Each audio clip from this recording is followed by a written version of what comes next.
it's your girl Rajanae. Welcome back to my channel. If this is your first time here, welcome my baby. Hey boo. Go ahead and click that subscribe button down below so you don't miss any other videos on my channel, because why would you do that? Don't do that. Today, guys, y'all, like, the month of October is almost over. It's almost finito, baby. Like, I can't, the time is going by so fast. Like, what is going on? Like, I can't keep up, but I'm gonna try my best to film one of my other videos. I have a whole schedule going on. I got a whole schedule, but whatever. So I'm gonna try to film maybe one more boo tales for you guys, because y'all already know, if you're subscribed to the channel, you already know that videos already be scheduled. They be ready to be uploaded. So I hope you guys are subscribed, because you can already see what's coming up. So I got a whole schedule down, but hopefully I can try to film one more boo tales. We'll see. But today I got one for y'all. I don't know. I think this might be juicy.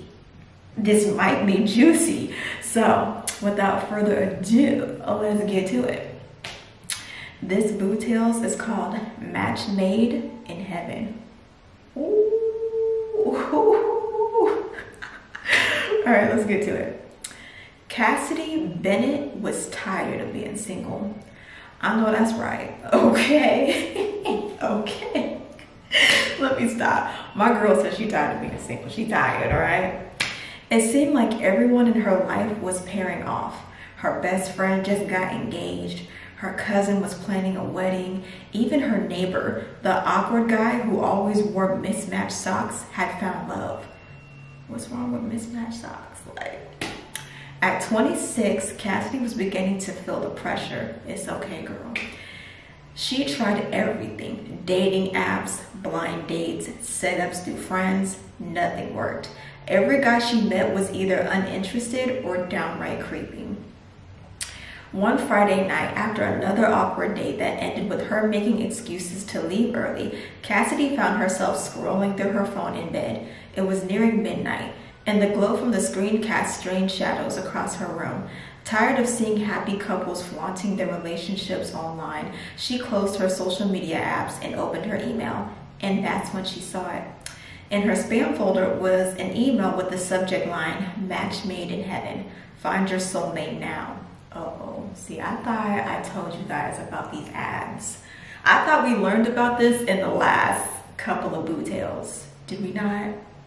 I guess not. Normally, she would have ignored something like that, assuming it was some gimmicky dating site or a phishing scam, but something about the timing, her loneliness, her frustration made her click.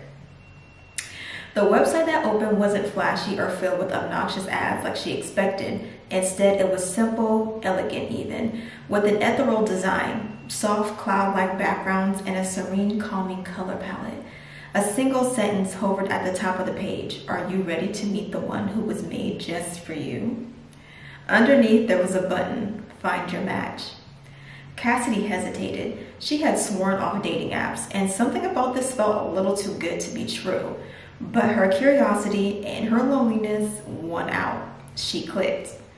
The screen went black for a moment, and then without asking for any of her details, a message appeared. Your soulmate has been found.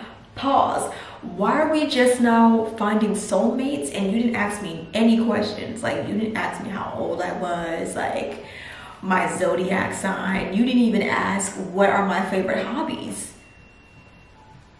What is going on? Like, how you already found my dream man already? It's to not be trusted. Her heart skipped a beat. That was fast. Too fast. The name that appeared next made her blink in disbelief. Marcus Mitchell. Cassidy's heart raced. She hadn't heard that name in years. Marcus had been her first love in high school. They had been inseparable, that kind of young, all-consuming love that feels like it will last forever. But life had pulled them in different directions, and they hadn't spoken since graduation. Was this some kind of joke? Curious and a little unnerved, she clicked on Marcus's profile. His face appeared on the screen. Older, but still the same warm smile and deep brown eyes she remembered. He lived just a few towns over. Before she could process what she was seeing, a chat box popped up. Hey Cassidy, Long time no see. Her breath caught in her throat. It was really him. But how? She hadn't used her real name on the site. The conversation flowed easily, almost like no time had passed at all. Within minutes, Marcus was reminiscing about high school, their late night drives, the secret spot by the lake where they used to hang out. No. Okay. Cassidy felt a strange mixture of nostalgia and unease. How could this website know so much about them? Let's catch up, Marcus typed. We should meet. Cassidy hesitated. Meeting someone she hadn't seen in years, especially through a website this strange, felt off. But this was Marcus. Her Marcus. Not her Marcus. Not your Marcus, girl. Okay. And the pull of their past combined with her current loneliness was hard to resist. Okay, she replied, her fingers trembling slightly. Let's meet tomorrow. The next day, Cassidy could shake the nervous feeling that had settled deep in her chest. The website, the sudden appearance of Marcus, everything felt too perfect, too convenient.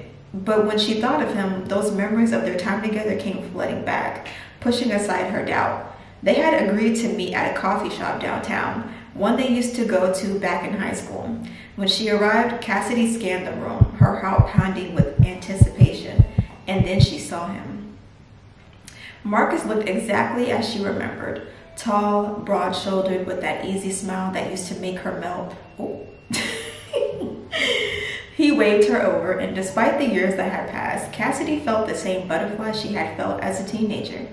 They sat down, ordered coffee, and started talking. At first, everything seemed normal. They talked about their lives, their jobs, how strange it was to reconnect after all this time. But the longer they talked, the more Cassidy noticed something wasn't quite right. Marcus seemed too perfect. He remembered every little detail about their relationship, things she had forgotten, the exact day of their first kiss, the way she used to braid her hair, even the nickname he had given her dog. It was as if he hadn't forgotten a single moment, and yet when she asked him about his life after high school, his answers were vague. He said he had moved around, taken odd jobs, but he didn't offer any specifics. When she pressed, he would smile and change the subject. A cold shiver ran down her spine. That's a sign, girl. That's a sign, girl.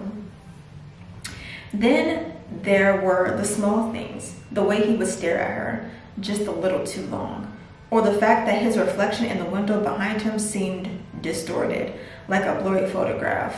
At one point, she glanced away for a second, and when she looked back, his coffee cup hadn't moved, as if he hadn't taken a single sip. Cassidy's unease grew. After an hour of small talk, Marcus leaned in closer, his voice lowering. I've missed you, Cassidy. It feels like we were meant to find each other again, doesn't it? Like fate brought us back together. His hand reached across the table to grab hers, and when their fingers touched, a jolt of cold shock ran through her arm. It wasn't the warmth she remembered. It was icy, almost lifeless. I think we should leave here, he said, his voice suddenly deeper, more insistent. Let's go to your old spot by the lake, or let's go to our old spot by the lake. Cassidy pulled her hand back, her pulse quickening. Something was wrong. Marcus was too perfect, too unnatural. Panic surged through her, and she quickly made an excuse to leave, saying she had a work call to attend to. Marcus's eyes darkened, but he didn't protest. As soon as she was outside, Cassidy ran. Girl, run for your life. Run for your life. 'Cause what is going on? She didn't stop until she was in her car, heart racing, hands trembling on the steering wheel. She pulled out her phone, desperate to call someone. Anyone, but when she unlocked her screen, the same dating site from the night before appeared. Your soulmate has been found. Except this time, Marcus wasn't the name on the screen. It was her own. Her photo, her name, everything. Beneath it, a message appeared. Match made in heaven. Cassidy Bennett has been claimed. Not has been claimed. What is this? Is this trying to say, girl, you can't find nobody else because Marcus is all you. That is all yours. That is all your man. Like, did he just go on the app and just claim you already? Like, it was just, okay, hold on. It was just one date. Cassie's blood turned to ice. She slammed her phone down and drove home in a frenzy, her mind racing. When she got home, she locked the door, pulled all the blinds, and curled up on her couch, trying to shake the growing sense of dread. But no matter what she did, the feeling of being watched wouldn't go away. That night, Cassidy woke to the sound of soft tapping on her window. Her heart thudded in her chest as she sat up, her eyes scanning the dark room. She listened closely, and there it was again. Tap, tap, tap. She slowly got out of bed, moving toward the window with cautious steps. Her hands trembled as she pulled back the curtain. Standing outside, staring directly at her through the glass, was Marcus. Why he stand? His eyes were empty, black pits, and his face had twisted into something unnatural, something no longer human. "I told you we were meant to be together," he whispered, his voice carrying through the glass. "Forever." Cassidy screamed, stumbling back as her phone lit up on her bedside table. A new message popped up from the dating site. "A match made in heaven. Cassidy, there's no escaping fate." Suddenly, her phone started ringing, the same eerie message appearing over and over. "You've been claimed. You've been claimed. You've been claimed." Cassidy had fallen for a trap, drawn in by her own desperation for love and connection. She had ignored the red flags, the warnings, and now something far darker than loneliness had claimed her. Marcus wasn't Marcus anymore. He was a shadow, a shell of the person she had once loved, possessed by something far more sinister. Ooh, that plot twist, what? The lesson: be careful what you wish for. Sometimes in your quest for love, you may open yourself to something far more dangerous than heartbreak. And not everything that comes to you with promises of love has good intentions. Some matches aren't made in heaven. They're forged in darkness.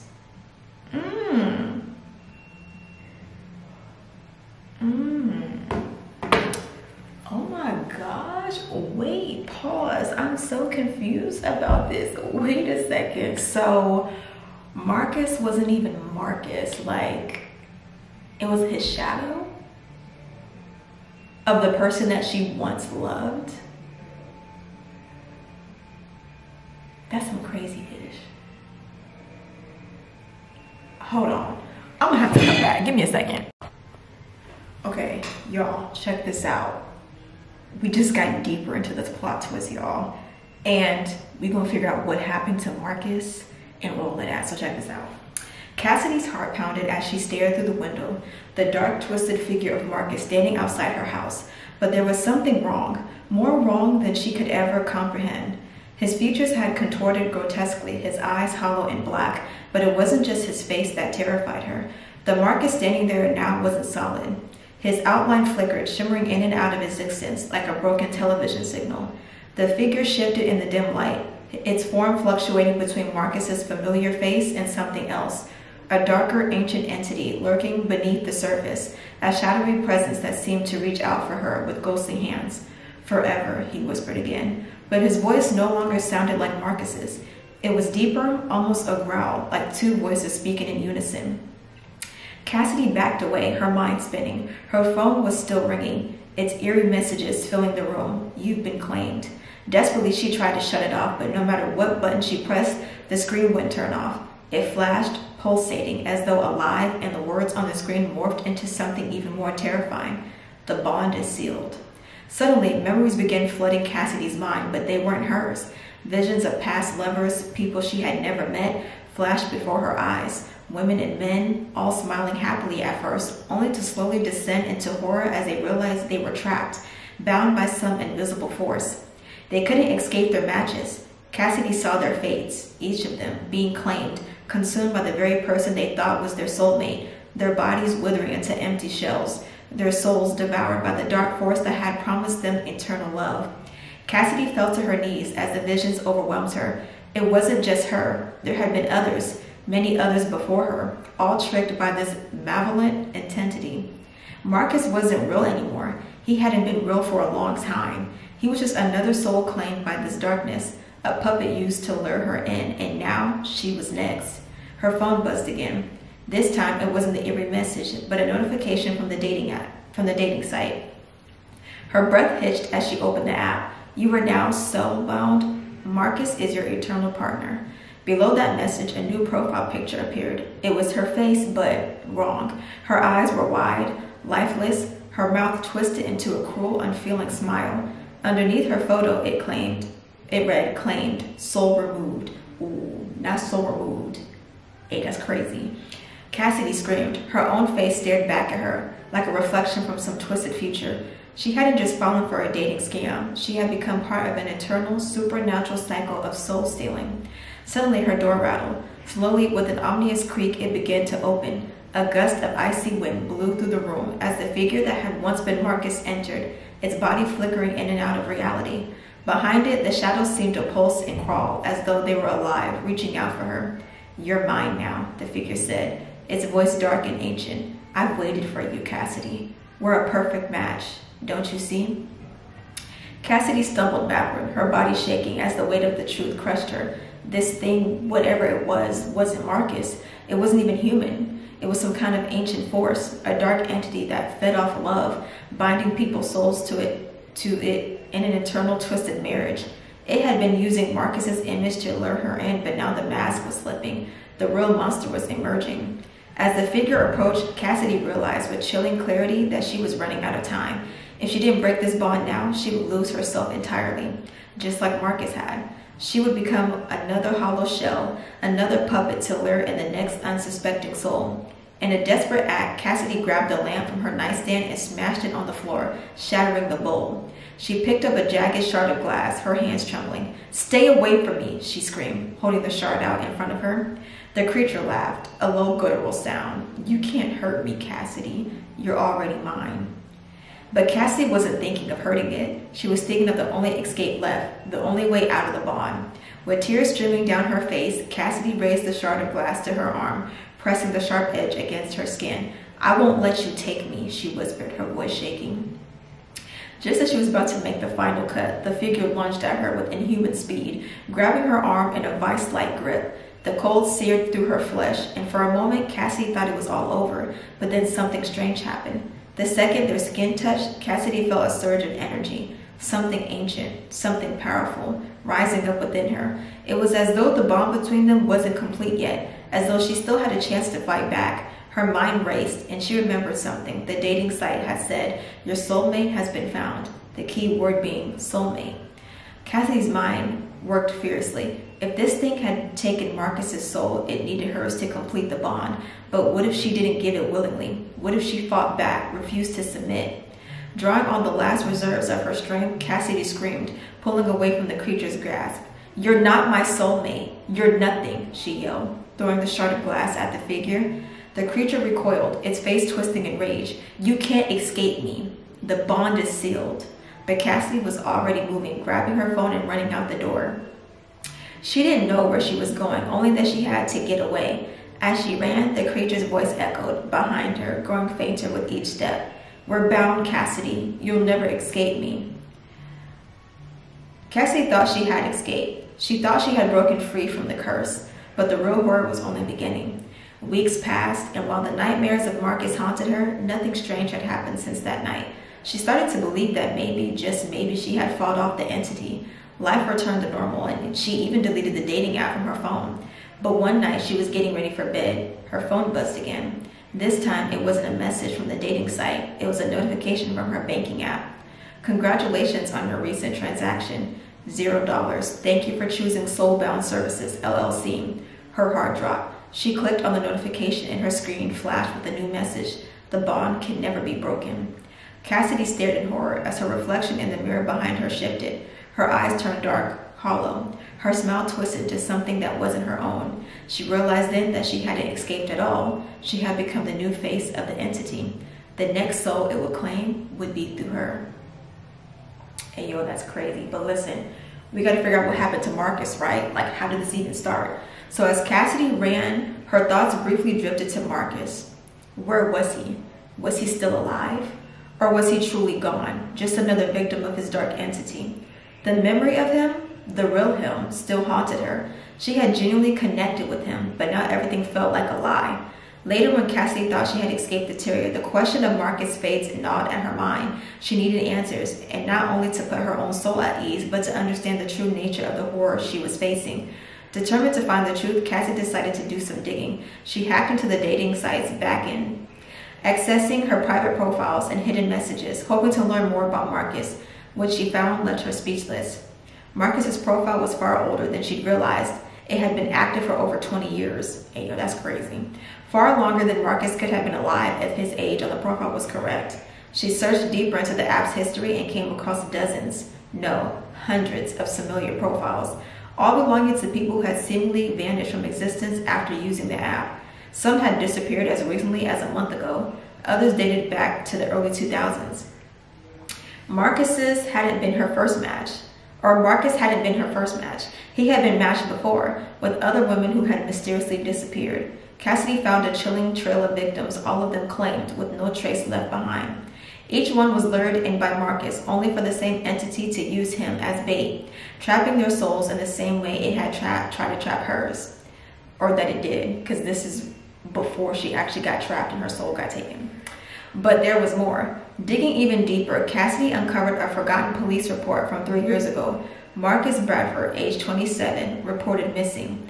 Last seen meeting with an unknown woman from an online dating service. Her blood ran cold as the truth hit her. Marcus wasn't just another victim who had fallen into the same trap as she had. He had been the very first person to be claimed by the entity. But unlike the others, Marcus hadn't been consumed completely. The entity had kept his soul, using it to lure others in, trapping him in a cruel, eternal loop. Marcus had become part of the entity itself, used as a vessel to claim new victims. Every time a woman fell for Marcus, believing he was their soulmate, they unknowingly connected themselves to the malevolent force that controlled him. Marcus was no longer just a man. He was a shadow of what he once was. His soul fragmented and twisted, forced to act as bait in an unending cycle of death and despair. And that's why when Cassidy had started talking to him, he had seemed so genuine. For brief moments, real Marcus broke through, trying to warn her. His desperation for escape had shown through the cracks of the dark entity's control, but it had been too late for him for a long time. Marcus was doomed to forever be the entity's puppet, the perfect lure for unsuspecting victims like her. As Cassidy processed this horrific realization, a notification popped up on her screen. Your soulmate has been found. Marcus Bradford, you are forever bound. With trembling hands, she shut off her phone, but it didn't stop. The screen flickered back to life, flashing images of Marcus, his face now distorted and twisted. His eyes were no longer his own, but hollow voids of darkness. And then the final message, you can't save him. You're next. So it was just to say that basically Marcus had become a prisoner of the dark entity, his soul fractured and enslaved for eternity. He wasn't alive in the traditional sense, but rather an extension of the malevolent force doomed to live out an eternity of luring unsuspecting victims like Cassidy. His real self had long since faded, though parts of him would surface from time to time, trying to break free. Unfortunately, his fate was sealed the moment he became the entity's first victim, and he would never truly escape its control. The deeper twist, Marcus, despite his fractured existence, might have been trying to save Cassidy.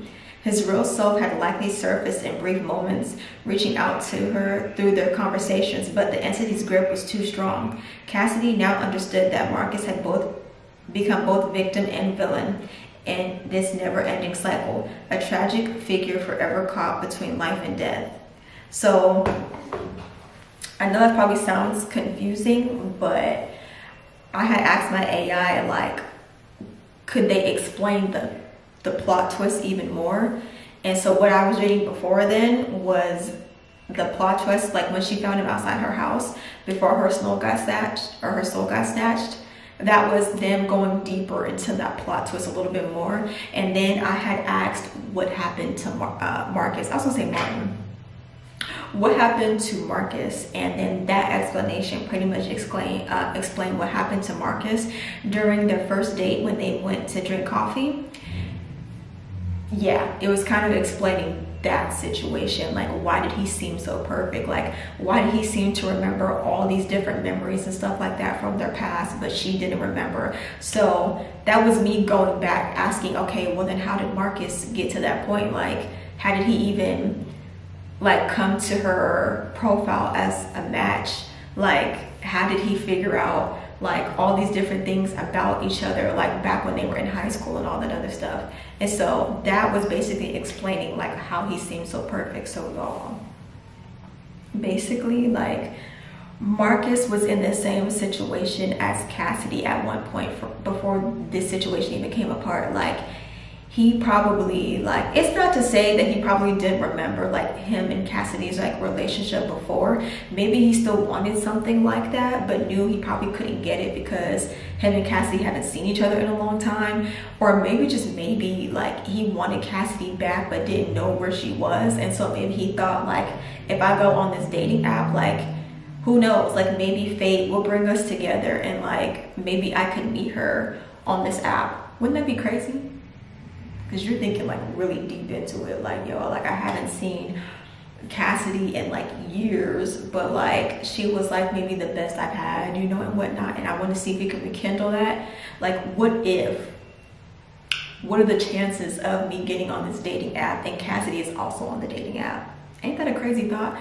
But anyways, it turns out that she wasn't his first match when he was on this app. He was matched with somebody else, and the woman that he got paired up with was somebody whose soul was already trapped into that whole dating site. And so she lured him in, and he fell for the tricks that she was playing on him just for his soul to get taken, so that this dating site can trap all these different souls and these couples and trying to say that they're meant to be together when they really shouldn't be.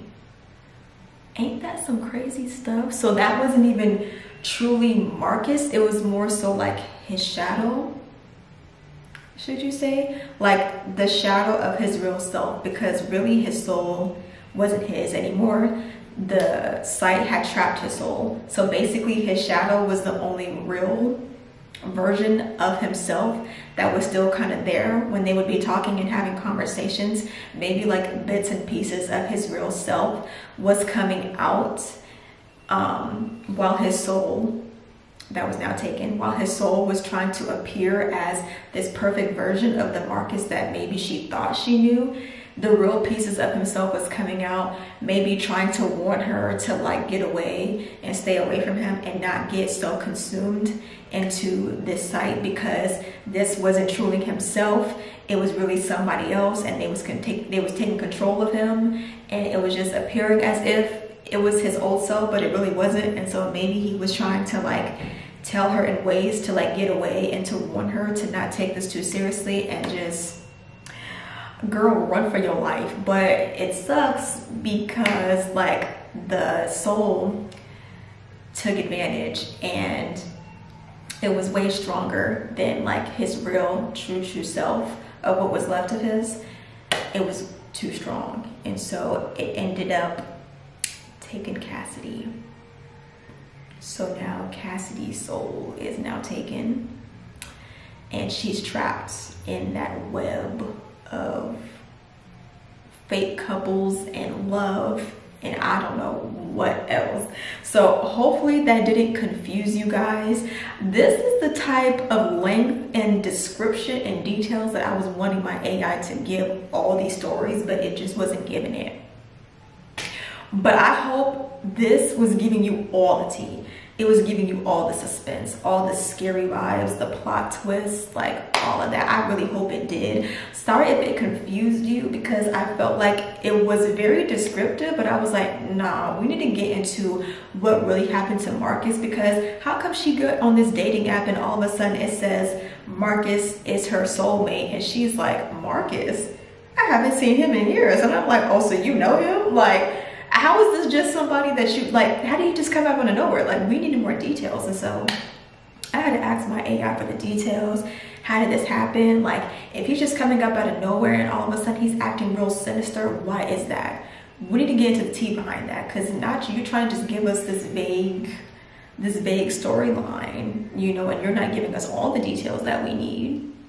We need to know what's going on here. So I hope that didn't confuse you, but we had to rewind a little bit so we can go back into like this dating site, you know, like we need to dive deeper into this plot twist, and we need to get into like how Marcus became not so Marcus. But yeah, I guess at the end of the day, the lesson was don't be doing these dating apps and sites. I'm just kidding. Do what you want, I guess, but be careful is what I would say. Be careful when it comes to these dating sites, these dating apps and whatnot, because you never know who you could be meeting on these sites, on these apps.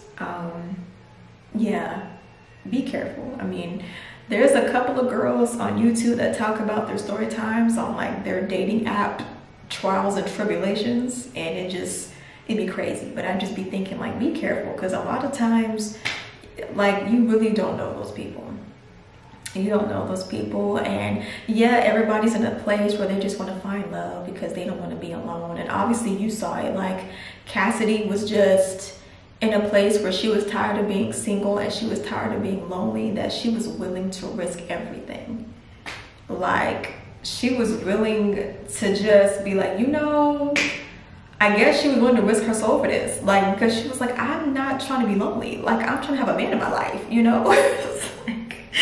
Like, did y'all not realize, like, throughout the story, she kept talking about how lonely she was, and she was like, well, this is it, I'm going for it, because I'm not trying to be about myself. Like, I'm 27, like, I need me to find a man, like, I need me a man's out here. But girl, your soul is done for. Like, what soul do you have now? Because yeah, you got your man's, I guess. Like, he not your man, but he your man, but he's not your man, because the soul, they got your man's soul and they got your soul too. So, you know what? It's a lot. I don't know. All I'm saying is be careful when it comes to these dating apps, because it gets kind of crazy. You never know who you're meeting on the other side. So be careful, you know what I mean? I know that people don't want to be lonely. They want to find somebody in life, but patience is key. You'll find somebody who's meant to be in your life, and when you're meant to be together, it'll work out the way it's supposed to. But my camera is getting hot, so let me get out of here. Let me know in the comments down below, did you like this Boo Tales? Let me know in the comments. Give it a thumbs up, and don't forget to subscribe, my babies. Stay spooky.